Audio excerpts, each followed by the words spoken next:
Hi guys, আসসালামু আলাইকুম। আজ সকাল সকাল আমার আপার বাসায় চলে আসলো প্রধান অতিথি ইঁদুর বাবাজি। দেখুন ইঁদুরের খেলা।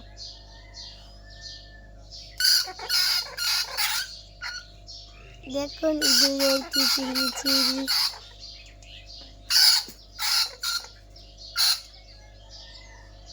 সবাইকে শুভ সকাল। ইঁদুরটি কিন্তু বেশ বড়। ইঁদুরের খেলা দেখার জন্য আপনাদের বাসায়ও কি যায়?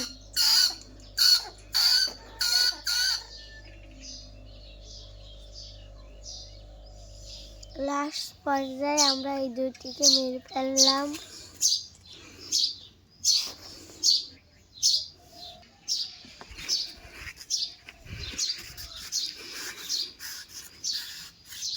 সবাইকে আল্লাহ হাফেজ।